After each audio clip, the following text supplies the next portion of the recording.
ජාත්‍යන්තර දේශපාලනයේ උඩු යටිකුරු කරමින් නිව්යෝක් ටයිම්ස් පුවත්පත අද විශේෂ හෙළිදරව්වක් සිදු කළා.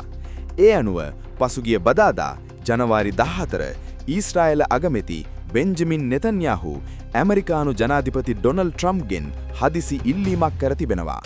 ඒ ඉරානයට එරෙහිව එල්ල කිරීමට සැලසුම් කර තිබූ ඇමරිකානු ප්‍රහාරය తాවකාලිකව ප්‍රමාද කරන ලෙසයි. ඇමරිකාව විසින් ඉරානයට පහර දුන්නොත් ඉරානයේ විසින් ඊශ්‍රායලය වෙත දැවැන්ත මිසයිල ප්‍රහාරයක් එල්ල කරනු ඇතැයි යන බිය නෙතන්යාහු පළ කර තිබෙනවා.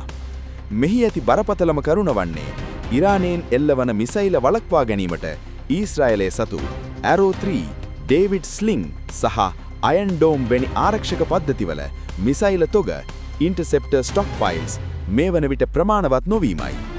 2025 ජුනි මාසයේ පැවති දින 12 යුද්ධයේදී මෙම මිසයිල විශාල වශයෙන් භාවිතා කිරීම හේතුවෙන් ඒවා නැවත පිරවීමට තවමත් කාලය අවශ්‍ය බව ඊශ්‍රායල අගමැතිවරයා අවධාරණය කර තිබෙනවා.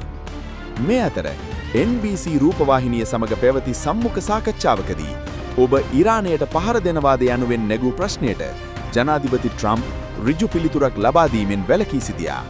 ඔහු පැවසුවේ මට ඒ ගැන දැන්ම පිළිතුරු දිය නොහැකි බවයි. කෙසේ වෙතත් ඊශ්‍රායල හමුදා ගුවන් විදුලිය ඊශ්‍රායල් ආමි රේඩියෝ පවසන්නේ ට්‍රම්ප් මෙම ප්‍රහාරය අත්හැර නැති බවත් එය හුදෙක් ප්‍රමාද කිරීමක් පමණක් බවත්ය.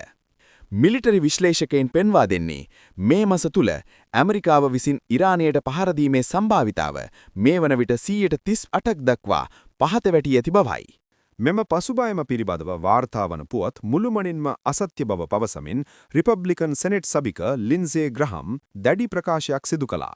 ඔහු පවසන්නේ මාධ්‍ය වාර්තා කරන දේ සත්‍යයට වඩා හාත්පසින්ම වෙනස් බවයි. ඉරාන පාලනයට එරෙහිව ගත යුතු තීරණාත්මක පියවර ගැන ට්‍රම්ප්ගේ කැපවීම ගැන කිසිවෙකු සැක නොකළ යුතුයි. ඉදිරියේදී සිදුවන දේ ගැන විමසිල්ලෙන් සිටින්න යනුවෙන් ඔහු අනතුරු ඇඟවීමක් කර තිබෙනවා. ඇමරිකානු ප්‍රහාරය ප්‍රමාද වුවද ඊශ්‍රායල හමුදා ප්‍රධානියා අද සියලුම මිසයිල ආරක්ෂණ පද්ධති පරීක්ෂාවට ලක් කළා.